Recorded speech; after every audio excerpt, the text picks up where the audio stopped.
ദൈവനാമത്തിന് മഹത്വമുണ്ടാകട്ടെ. ഒരു ഞായറാഴ്ച കൂടെ വീണ്ടും കർത്താവിൻ്റെ സന്നിധിയിൽ വരുവാനും കർത്താവിനെ ആരാധിക്കുവാനും ഒരു സാവകാശം കൂടെ ദൈവം നമുക്ക് നൽകിയതോർത്ത് ദൈവത്തെ സ്തുതിക്കാം, ദൈവത്തെ മഹത്വപ്പെടുത്താം. കുഞ്ഞുങ്ങളില്ലാത്തതിൻ്റെ കുറവ് ഇവിടെ കാണാനുണ്ട്.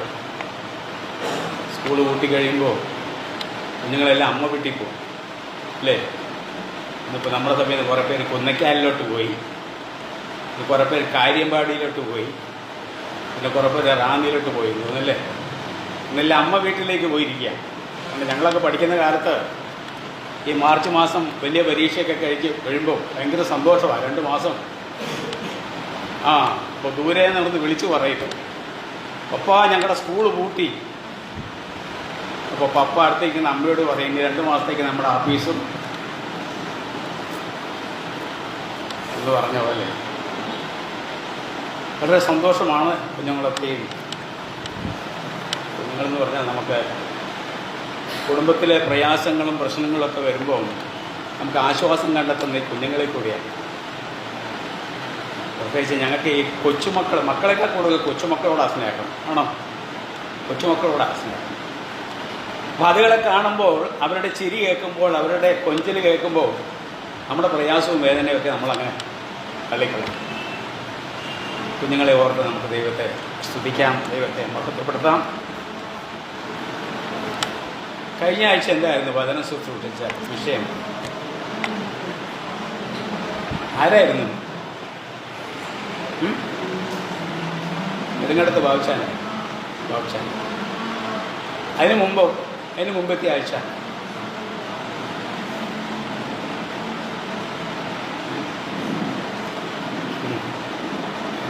ഞാൻ തന്നെയായിരുന്നു തോന്നുന്നു. കഴിഞ്ഞ മാസം 26-ാം തീയതി ലാസ്റ്റ് ഞായറാഴ്ച, 26-ാം തീയതി. അപ്പോൾ വളരെ അടുത്ത് തന്നെ വീണ്ടും അങ്ങനെ ഒരു സന്ദർഭം ഉണ്ടാകുവാൻ ഇടവന്നിരിക്കുകയാണ്.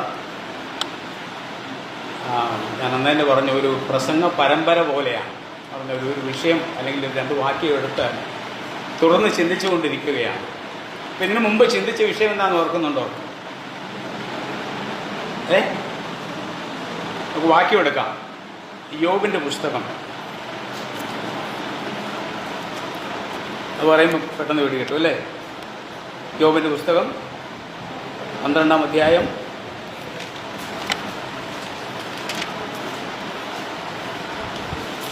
7-8 വാക്യങ്ങൾ. 7-8 വാക്യങ്ങൾ. അതിൽ 7-ാം വാക്യത്തിൻ്റെ ആദ്യ ഭാഗമാണ് നമ്മൾ കഴിഞ്ഞ 2-3 ദിവസങ്ങളിലായിട്ട് ചിന്തിച്ചത്. എന്തായിരുന്നു ആ വിഷയം? നോക്കിക്കേ, 7-ന്റെ ആദ്യത്തെ ഭാഗം. മൃഗങ്ങളോട് ചോദിക്കാം. എത്ര മൃഗങ്ങളോട് ചോദിച്ചു? ലിബിനെയൊന്നും ഉണ്ടായിരുന്നില്ല. അതുകൊണ്ട് അവരിങ്ങനെ ചിന്തിക്കാതെ എന്തായിരുന്നു മൃഗങ്ങളോട് ചോദിച്ചത്. ഞങ്ങൾ 4 മൃഗങ്ങളോട് ചോദിച്ചു. 3 ആഴ്ചയായിട്ട് 3 ഞായറാഴ്ചയായിട്ട് 4 മൃഗങ്ങളോട് ചോദിച്ചു. ആദ്യം ചോദിച്ചത് പാമ്പിനോടായിരുന്നു. രണ്ടാമത് കഴുതയോട്. എന്താ ഈ പാമ്പിൻ്റെ കഴുതയുടെ പ്രത്യേകത? വേദപുസ്തകത്തിലെ സംസാരിച്ച 2 മൃഗങ്ങളാണ് കേട്ടോ. ലിബിന സംസാരിച്ച 2 പേരെ സംസാരിച്ചു മൃഗങ്ങളുടെ കൂട്ടത്തിൽ. അത് കഴിഞ്ഞ ആഴ്ചയിൽ സിംഹത്തോടും ചോദിച്ചു, കരടിയോടും ചോദിച്ചു. എന്താ? നമുക്ക് വേഗം അതിൻ്റെ 2-ാം ഭാഗത്തേക്ക് നമുക്ക് വരാം. 7-ാം വാക്യത്തിൻ്റെ 2-ാം ഭാഗം ഒന്ന് ചിന്തിച്ചു. എടുത്ത 2-ാം ഭാഗം ഈ യോബ് 12-ാം അധ്യായം 7-ാം ഭാഗം 7-ാം വാക്യം.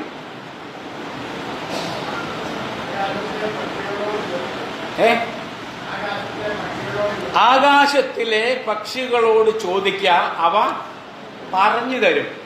പിന്നെ മൃഗങ്ങളോട് ചോദിച്ചപ്പോഴോ നോക്കിയേ, മൃഗങ്ങളോട് ചോദിക്കുക, അവ നിന്നെ ഉപദേശിക്കും. അഡ്വൈസ് അല്ലേ? ഇത് 2-ാമത് പക്ഷികളോട് ചോദിക്കുക, അവ എന്ത് ചെയ്യും? പറഞ്ഞു തരും. ഈ പറഞ്ഞു തരുന്നത് എന്ത് കാര്യങ്ങളാണ് പറഞ്ഞു തരുന്നത്? നമുക്കറിയാത്ത കാര്യങ്ങളാണ് പറഞ്ഞു തരുന്നത് അല്ലേ? നമ്മൾ സ്കൂളിൽ പോകുന്നു, കോളേജിൽ പോകുന്നു, അവിടെ അധ്യാപകർ എന്താ ചെയ്യുന്നത്? നമ്മൾ അതുവരെയും പഠിച്ചിട്ടില്ലാത്ത കേട്ടിട്ടില്ലാത്ത കാര്യങ്ങളെ നമുക്ക് പറഞ്ഞു തരികയാണ്. ഓക്കെ, ഇവിടെ വേദപുസ്തകത്തിൽ ഇങ്ങനെയാണ് പറയുന്നത്, ആകാശത്തിലെ പക്ഷികളോട് ചോദിക്കാവ പറഞ്ഞു തരും. പക്ഷികളോട് ചോദിക്കുക. പക്ഷികളോടെന്ന് പറയുന്ന വാക്ക് അവിടെ ശ്രദ്ധിച്ചു നോക്കിയേ, അതിൻ്റെ തുടക്കം കണ്ടോ? ആകാശത്തിലെ പക്ഷികളോട്. അങ്ങനെയെങ്കിൽ മൃഗങ്ങൾ ഇവിടെ ഉള്ളവരാ?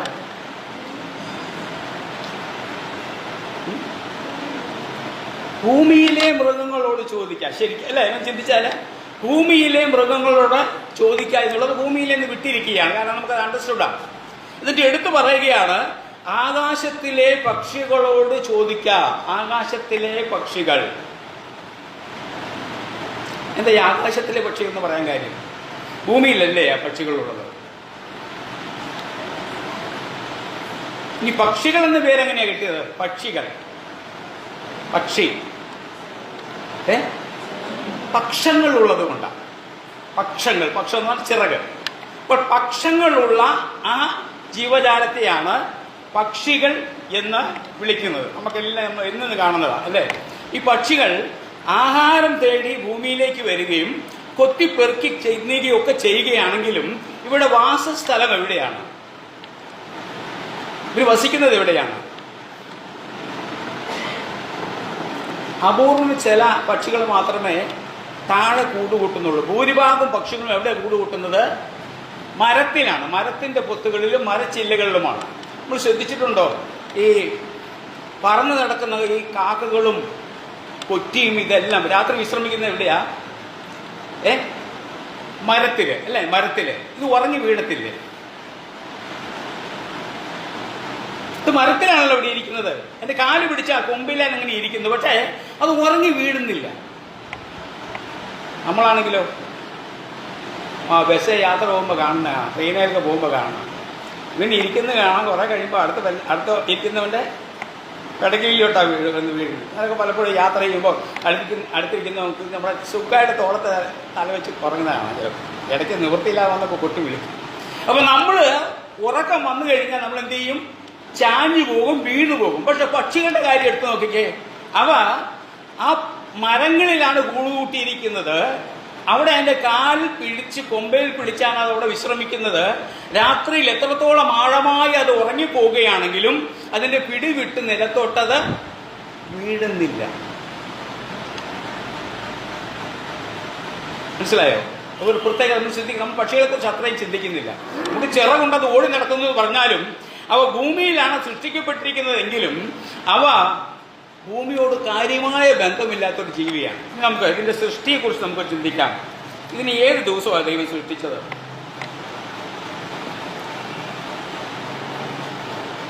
ഉൽപ്പത്തി പുസ്തകം 1-ാം അധ്യായത്തിലേക്ക് വരാം. ഉൽപ്പത്തി പുസ്തകം 1-ാം അധ്യായം. ഏത് ദിവസമാണ് ഈ പക്ഷികളെ അല്ലെങ്കിൽ പറവകളെ ദൈവം സൃഷ്ടിച്ചത് എന്ന് നമുക്ക് നോക്കാം. 1-ന്റെ-20 മുതൽ താഴോട്ടുള്ള വാക്യങ്ങൾ വായിക്കാം. ഞാൻ തന്നെ വായിക്കാം, ശ്രദ്ധിച്ചാൽ മതി. 1-ന്റെ-20 മുതൽ താഴോട്ട്. വെള്ളത്തിൽ ജലജന്തുക്കൾ കൂട്ടമായി ജനിക്കട്ടെ, ഭൂമിയുടെ മീതെ ആകാശവിധാനത്തിൽ പറവജാതി പറക്കട്ടെ എന്ന് ദൈവം കൽപ്പിച്ചു. ഇനി 22-ാം വാക്യത്തിൽ വന്നപ്പോൾ, നിങ്ങൾ വർദ്ധിച്ചു പെരുകി സമുദ്രത്തിൽ വെള്ളത്തിൽ നിറവിൻ, പറവജാതി ഭൂമിയിൽ പെരുകട്ടെ എന്ന് കൽപ്പിച്ചു. ദൈവം അവയെ അനുഗ്രഹിച്ചു. സന്ധ്യയായി ഉഷസ്സുമായി 5-ാം ദിവസം. അപ്പോൾ ഇവയെ സൃഷ്ടിച്ച ദിവസം 5-ാം ദിവസം. 5-ാം ദിവസം. അതിൻ്റെ അടുത്ത ദിവസം നമ്മളെ സൃഷ്ടിച്ചു അല്ലേ? ഏത് ദിവസമാണ്? 6-ാം ദിവസം നമ്മളെയും സൃഷ്ടിച്ചു. അപ്പോൾ 5-ാം ദിവസത്തെ സൃഷ്ടിയായിരിക്കുന്ന ഈ പറവകളെ സംബന്ധിച്ചിടത്തോളം അപ്പോൾ ഭൂമിയിലാണ് എന്ന് വന്നാലും ദൈവജനത്തിൽ പല സ്ഥലത്തും പറഞ്ഞു. 1-2 വാക്യങ്ങൾ നമുക്ക് വായിക്കാം. ഉൽപ്പത്തി പുസ്തകം 7-ാം അധ്യായം.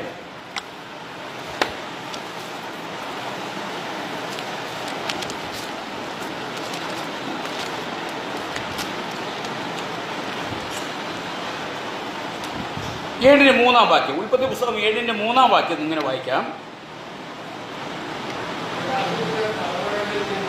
ആകാശത്തിലെ പറവകളിൽ നിന്ന്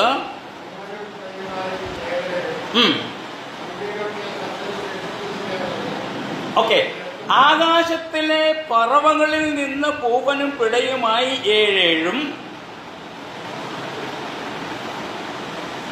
23-ാം വാക്യം. 7-ന്റെ-23-ാം വാക്യം.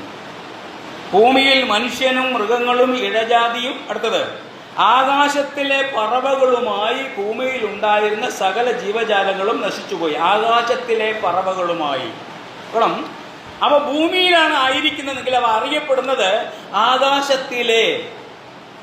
പ്രത്യേകം ശ്രദ്ധിക്കണം, ഈ പറവകൾ കൂടുവെക്കുകയും താമസിക്കുകയും ചെയ്യുന്ന മരത്തിന്റെ പ്രത്യേകത ശ്രദ്ധിച്ചിട്ടുണ്ടോ?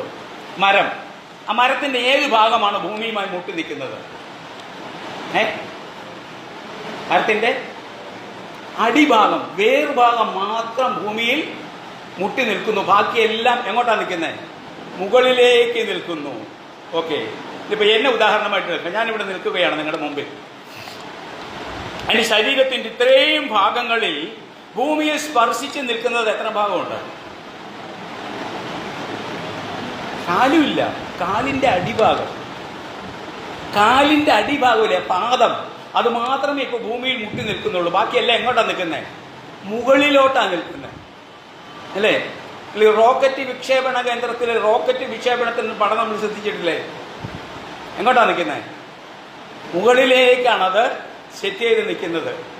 കൗണ്ട് ചെയ്യും. 10, 9, 8, 7, താഴോട്ട് വന്ന് 3, 2, 1, 0 എന്ന് പറയുമ്പോഴത്തേക്കും മേലോട്ട്. എൻ്റെയും നിങ്ങളുടെയൊക്കെ നാളുകൾ ഇങ്ങനെയാണ്. റോക്കറ്റ് വിക്ഷേപണ കേന്ദ്രത്തിൽ മുകളിലോട്ടല്ല എണ്ണുന്നത്, പിന്നെ എങ്ങോട്ടാണ് എണ്ണുന്നത്? താഴോട്ടാണ് എണ്ണുന്നത്. 3, 2, 1, 0. 0 എന്ന് പറയുന്ന സെക്കൻഡിൽ ഈ റോക്കറ്റ് മേലോട്ട് പോയിരിക്കും. നമ്മുടെ എല്ലാവരുടെയും ചിന്തിക്കുക. ഞാനത് പറഞ്ഞു വന്നപ്പോൾ പെട്ടെന്ന് ഓർമ്മ വന്നത് പൗലോസിന്റെ വാക്കുകളാണ്. പൗലോസ് 2 തിമോത്തി 4-ാം അധ്യായത്തിൽ ഇങ്ങനെ പറയുന്നുണ്ട്, ഒന്ന് പറയാമോ?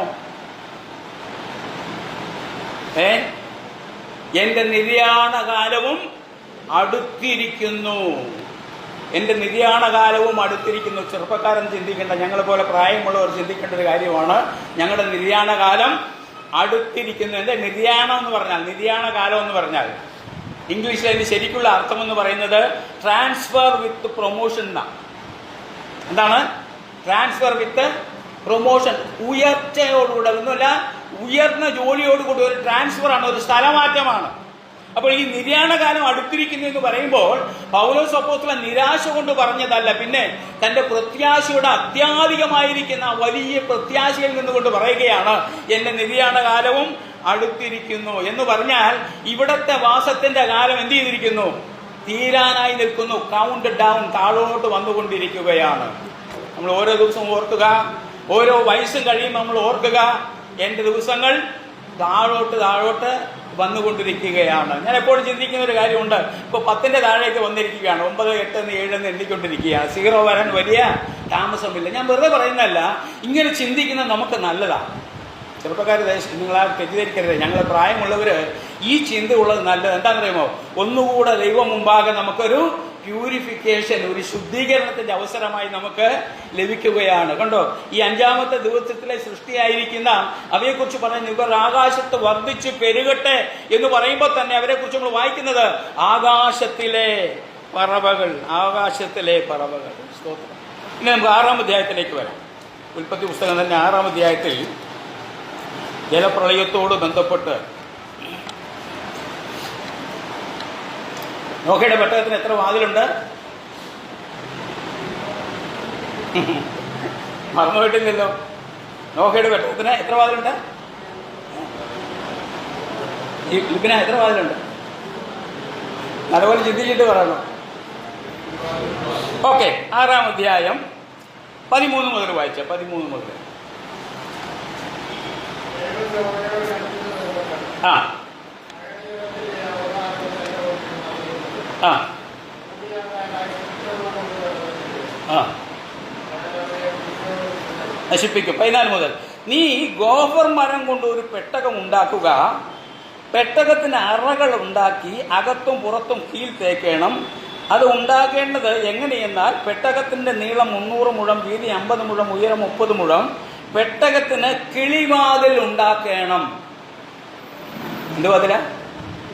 കിളിവാതിൽ. ആ പേര് തന്നെ കണ്ടോ, കിളിക്ക് വേണ്ടിയുള്ള വാതിൽ. അതിന്റെ സ്ഥാനം നോക്കണം. കിളിവാതിൽ ഉണ്ടാക്കണം. നോക്കണം, മേൽ നിന്ന് 1 മുഴം താഴെ അതിനെ വെക്കണം. പെട്ടകത്തിന്റെ മുകളിൽ നിന്ന് 1 മുഴം താഴെ ഏത് വാതിൽ വെക്കണം? കിളിവാതിൽ വെക്കണം. ഇനി താഴെ പെട്ടകത്തിന്റെ വാതിൽ അതിന്റെ വശത്ത് വെക്കണം. എവിടെയാ? താഴെയാ, വശത്ത്. പെട്ടകത്തിന്റെ വശത്തായിട്ട് വാതിൽ. ഈ വാതിൽ ആരൊക്കെ കയറാനാ, ആരൊക്കെ ഇറങ്ങാനാ? സകല മൃഗങ്ങളും സകല മനുഷ്യരും. എത്ര പേരെ കയറിയത്?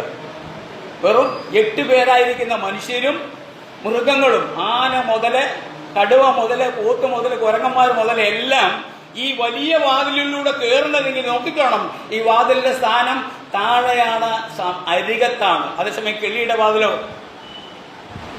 1 മുഴം താഴെ എന്ന് പറഞ്ഞാൽ അവരുടെ വാതിൽ എപ്പോഴും ഉയർന്ന സ്ഥിതിയില്ല. ഓക്കെ, കിളിവാതിൽ. ആ കിളിവാതിൽ വെക്കണം നമ്മൾ വായിക്കുന്നുണ്ട്. ഇനി താഴോട്ട് വരുമ്പോൾ 8-ാം അധ്യായത്തിന്റെ 6-ാം വാക്യം മുതൽ നമ്മൾ വായിക്കാം.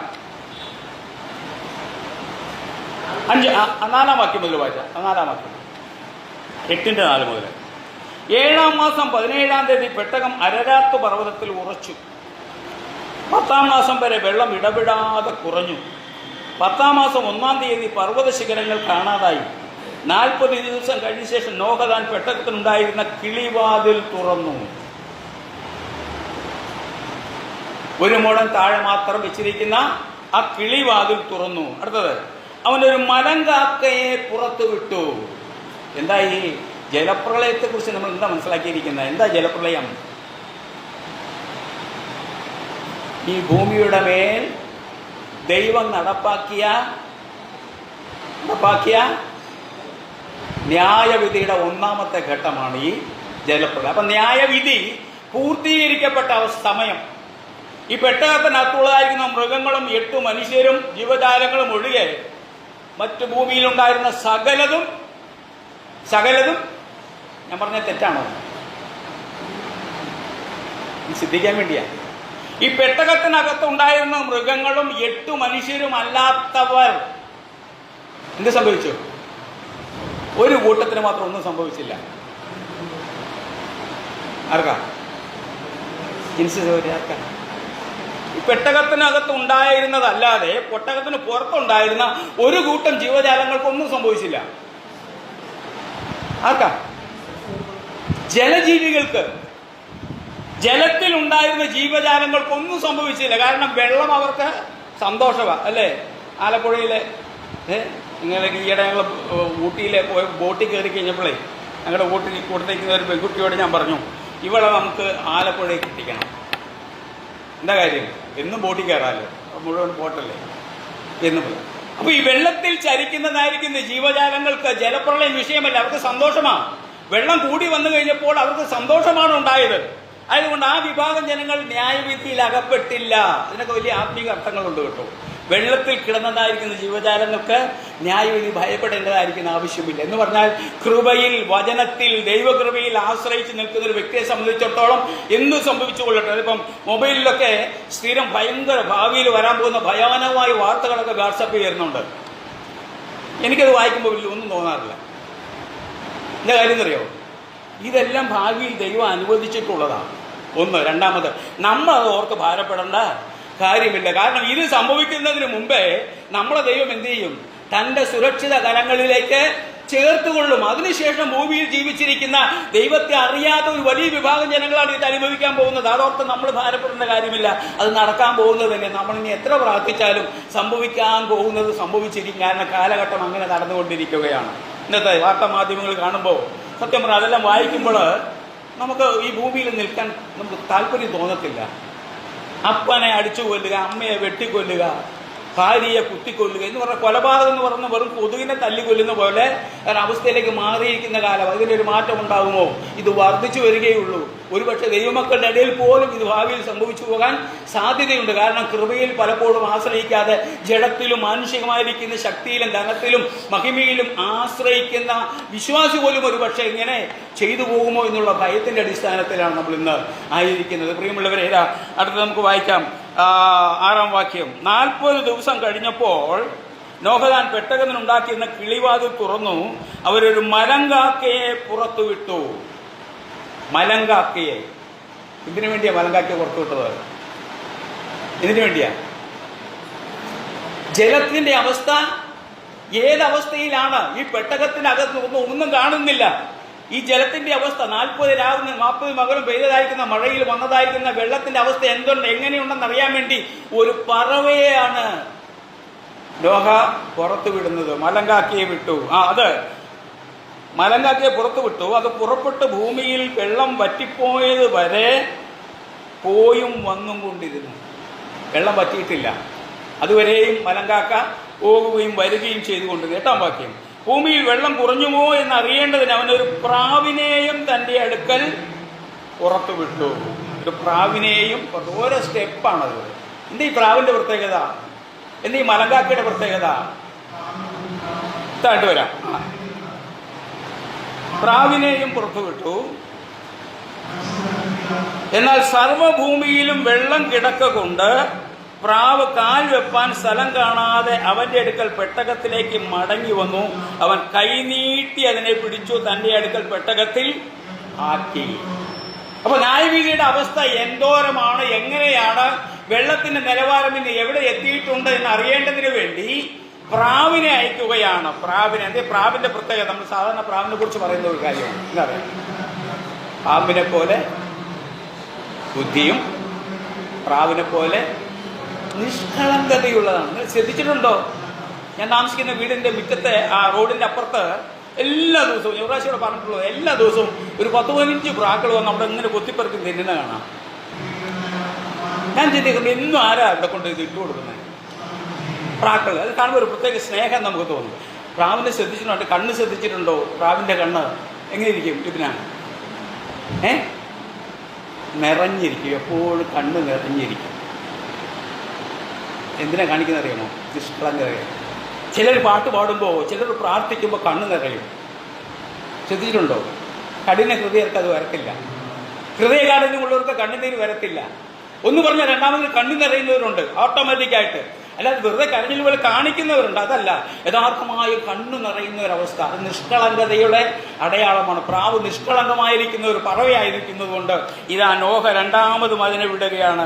10-ാം വാക്യം, 7 ദിവസം കഴിഞ്ഞിട്ട് അവൻ വീണ്ടും ആ പ്രാവിനെ എന്ന് പറഞ്ഞാൽ നേരത്തെ ഏതു പ്രാവിനെ വിട്ട് അത് വെള്ളം വറ്റിപ്പോയിട്ടില്ലാത്തതുകൊണ്ട് മടങ്ങി വന്നുവോ, ഏതു പ്രാവിനെ താൻ കൈകൊണ്ട് പിടിച്ച് അകത്താക്കിയോ അതേ പ്രാവിനെ, ആ പ്രാവിനെ പെട്ടകത്തിൽ നിന്ന് പുറത്തു വിട്ടു. 11-ാം വാക്യം, പ്രാവ് വൈകുന്നേരത്ത് അവന്റെ അടുക്കൽ വന്നു. അതിന്റെ വായിൽ അതാ ഒരു പച്ച ഒലിവില. അതിനാൽ ഭൂമിയിൽ വെള്ളം കുറഞ്ഞു എന്ന് നോഹ അറിഞ്ഞു. പിന്നെയും 7 ദിവസം കഴിഞ്ഞ് അവൻ ആ പ്രാവിനെ പുറത്തു വിട്ടു. അത് പിന്നെ അവന്റെ അടുക്കൽ മടങ്ങി വന്നില്ല. എന്തൊക്കെയോ പുതിയ സംവിധാനങ്ങൾ അല്ലേ? നമുക്ക് നോക്കിയാൽ എല്ലാം ഭയങ്കര വലിയ സംവിധാനങ്ങൾക്ക് വേണ്ടി നമ്മൾ പലവിധമായിരിക്കുന്ന പുതിയ മോഡേൺ ടെക്നോളജി നമ്മൾ ആശ്രയിക്കുമ്പോൾ ആ കാലത്ത് ഒരു പറവയെയാണ് കാര്യങ്ങളെ മനസ്സിലാക്കുവാൻ വേണ്ടി നോഹ നിയോഗിച്ചത്. അത് ഒരു പ്രാവിനെ. ആർക്ക് വേണം അല്ലേ? വില കുറഞ്ഞ പ്രാവ് നമ്മൾ ചിന്തിക്കാറുണ്ടല്ലേ? ഇനി പ്രാവിന്റെ വിലയെക്കുറിച്ച് നമുക്ക് ചിന്തിക്കാനായിട്ടുണ്ടല്ലോ. സ്തോത്രം. നമുക്കൊരു വാക്യത്തിലേക്ക് വരാം. മത്തായി എഴുതിയ സുവിശേഷം,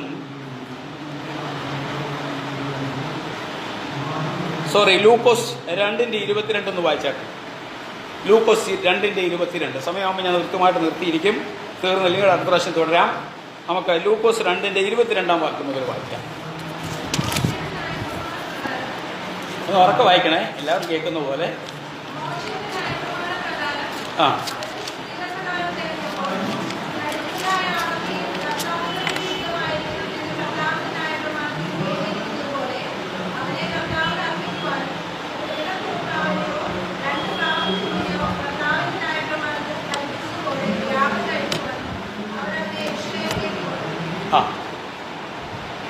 നമുക്കറിയുന്ന കഥയാണ്. യേശു കുഞ്ഞിനെ യോസേഫും മറിയയും കൂടെ ദൈവാലയത്തിലേക്ക് കൊണ്ടുപോകുകയാണ്. ഇവിടെ എന്താണ് അവിടെ യാഗം കഴിക്കാനായിട്ട് കൊണ്ടുപോയിരിക്കുന്നത്? എന്തിനാ? പ്രാവിനെയാ. എന്തായിരിക്കും കാരണം? അതെന്ത് കാരണം കൊണ്ടാണ് പ്രാവിനെയും കുറുപ്രാവിനെയും കൊണ്ടുപോകുന്നത് എന്നുള്ള കാരണം നമ്മൾ മനസ്സിലാക്കണമെങ്കിൽ ലേവ്യ പുസ്തകം 14-ാം അധ്യായത്തിലേക്ക് വരണം. ലേവ്യ പുസ്തകം 14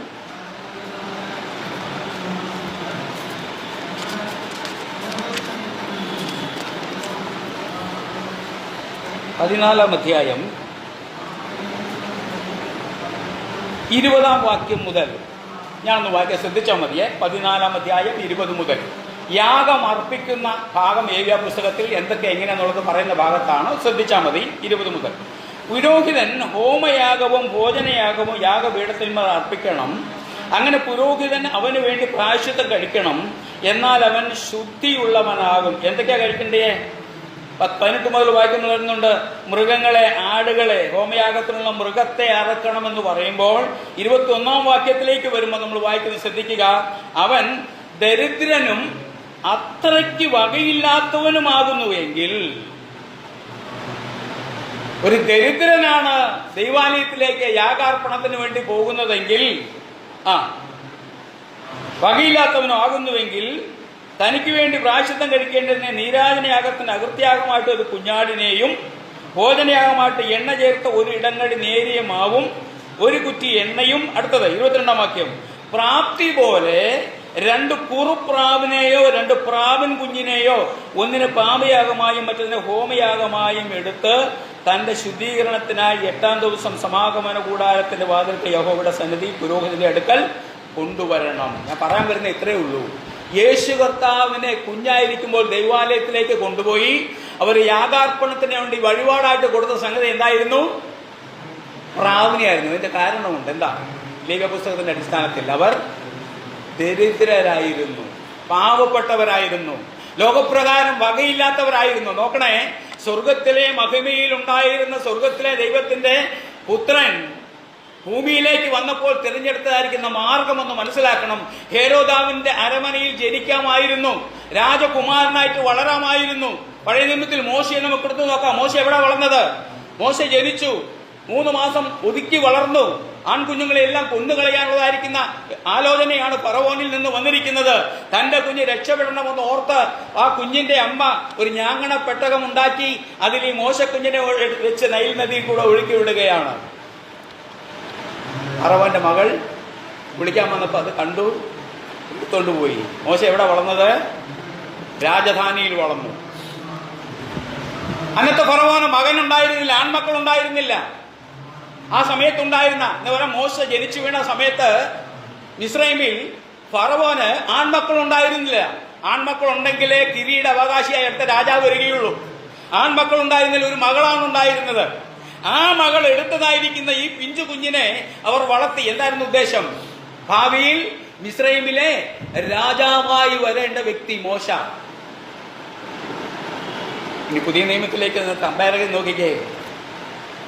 രാജാതി രാജാവ് കർത്താതി കർത്താവുമായിരിക്കുന്ന നമ്മുടെ കർത്താവ് യേശു ക്രിസ്തു ഭൂമിയിലേക്ക് വന്നപ്പോൾ ഒരു ദരിദ്ര കുടുംബത്തിൽ വന്ന് വളരുവാൻ കാരണമായി. കുഞ്ഞായിരുന്നപ്പോൾ യാഗാർപ്പണത്തിന് വേണ്ടി കൊണ്ടുപോകാൻ അവരുടെ കയ്യിൽ കുഞ്ഞാടില്ല, അവരുടെ കയ്യിൽ ഉണ്ടായിരുന്ന കുറുപ്രാവ് മാത്രമായിരുന്നു. എന്തുകൊണ്ട്? അത്രയും ദാരിദ്ര്യമായിരിക്കുന്ന അവസ്ഥയിൽ കൂടെ ആയിരുന്നു കർത്താവിന്റെ ഈ ലോക ജീവിതത്തിലെ അവസ്ഥയിൽ കൂടെ. പ്രാവ് എന്തിനാ കാണിക്കുന്നറിയാമോ? നേരത്തെ വെച്ചല്ലോ, അത് ജലപ്രളയമായിരിക്കുന്ന ന്യായവിധിയുടെ അടയാളത്തെ കാണിച്ചു കൊടുക്കുന്ന മനുഷ്യന്റെ പുതിയ ടെക്നോളജിയിലേക്ക് ആ ഒരു പറവ വന്നെങ്കിൽ ഇവിടെ കർത്താവിനോടുള്ള ബന്ധപ്പെട്ട് അതേ ദരിദ്രന്റെ യാഗാർപ്പണത്തിന് വേണ്ടി തന്റെ ജീവനെ, തന്റെ പ്രാണനെ, തന്റെ ശരീരത്തെ അർപ്പിക്കുന്ന നിഷ്കളങ്കമായിരിക്കുന്ന ഒരു ജീവിയായിട്ട്, പ്രാവായിട്ട് ഇവിടെ നമുക്കിതിനെ കാണാനായിട്ട് സാധിക്കുകയാണ്. സ്തോത്രം. 2 വാക്യങ്ങളിലൂടെ നമുക്ക് വായിക്കാം. വളരെ പരിചയമുള്ള ആ ഭാഗത്തിലേക്ക് വന്ന് നമുക്ക് സമയം തീരുമല്ലോ. രാജാക്കന്മാരുടെ 1-ാം പുസ്തകം നമുക്ക് പരിചയമുള്ള ഭാഗമാണ്. രാജാക്കന്മാരുടെ 1-ാം പുസ്തകം 17-ാം അധ്യായം.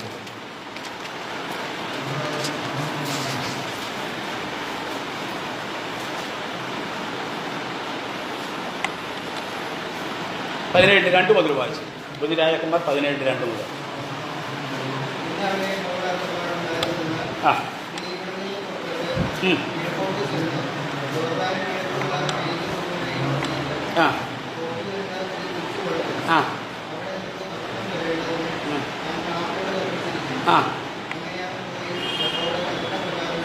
അങ്ങനെ അവൻ പോയി യഹോവയുടെ കൽപ്പനകാരം ചെയ്തു. അവൻ ചെന്ന് യോർദാന് കിഴക്കുള്ള കെരീത്ത് തോട്ടിനരികെ പാർത്തു. 6-ാം വാക്യം.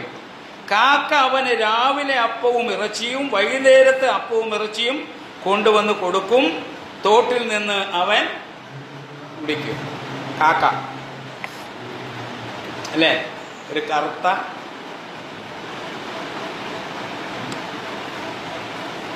അറയ്ക്കുന്ന ഒരു പക്ഷി, വൃത്തിയില്ലാത്തൊരു പക്ഷി, കൈ കിട്ടുന്നതെല്ലാം അല്ല ഈ വേസ്റ്റ് സാധനങ്ങളെല്ലാം വലിച്ചെറിയുന്നത് മുഴുവനും വന്ന് കൊത്തിത്തിന്നും. താവ് കൊത്തിത്തിന്നുന്നത് കണ്ടിട്ടുണ്ടോ? അതൊരു വശത്ത്. ഇത് കാക്ക. കാണുന്ന മാലിന്യമെല്ലാം തില്ലുന്നതായിരിക്കുന്ന ആ കാക്ക ഇത് പ്രവാചകനായിരിക്കുന്ന ഏലിയാവിന് ആഹാരം കൊണ്ടു കൊടുക്കുകയാണ്. രാവിലെ അപ്പവും ഇറച്ചിയും, വൈകുന്നേരം അപ്പവും ഇറച്ചിയും. ഉച്ചയ്ക്കോ? നമ്മൾ ഉച്ചയ്ക്കാ കാര്യമായിട്ട് ചാപ്പിടുന്നത് അല്ലേ? അപ്പൊ രാവിലെയും വൈകുന്നേരവും ദൈവദാസന്റെ വിശപ്പിന് ആവശ്യമായ ആഹാരം. അന്ന് ദേശത്ത് മുഴുവൻ കഠിനമായ ക്ഷാമമാണ്, ആഹാരമൊന്നുമില്ല, അനേക വീടുകളിൽ പട്ടിണിയാണ്. ഈ കാക്കയ്ക്ക് എവിടെ നിന്ന് കിട്ടി? പിന്നെ നാളെ മുഴുവൻ പട്ടിണിയാന്നേ. വീടുകളിലൊന്നും വെക്കാനൊന്നുമില്ല, വെക്കാനോ കുടിക്കാനൊന്നും ഒരു വീട്ടിലും ഇല്ല, ക്ഷാമമാണ്. ഈ കാക്കയ്ക്ക് ഇത് എവിടെ നിന്ന് കിട്ടി?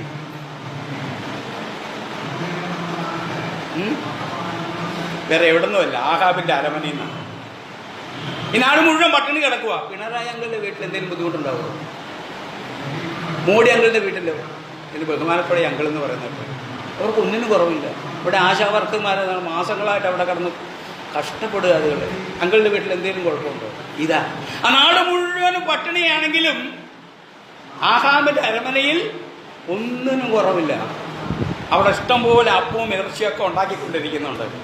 കാക്കയോട് തമ്പുരാൻ പറഞ്ഞു, ആഹാബിന്റെ അരമനയിൽ ആഹാരമുണ്ട്, എന്റെ ദൈവദാസൻ അവിടെ പട്ടിണി കിടക്കരുത്, നീ പോയി അത് എടുത്ത് അവിടെ എത്തിക്കണം. എല്ലാ ദിവസവും അവിടെ ഉണ്ടായിരുന്ന സമയത്തെല്ലാം കെരീത്ത് തോട്ടിന്റെ സമീപത്തിൽ എത്ര നാൾ ഏലിയാവ് ഉണ്ടായിരുന്നു അത്രയും ദിവസം രാവിലെയും വൈകുന്നേരവും ഈ കാക്ക കൃത്യമായി ആഹാബിന്റെ അരമനയിൽ നിന്ന് അപ്പവും ഇറച്ചിയും കൊണ്ടുപോയി കൊടുക്കുകയാണ്.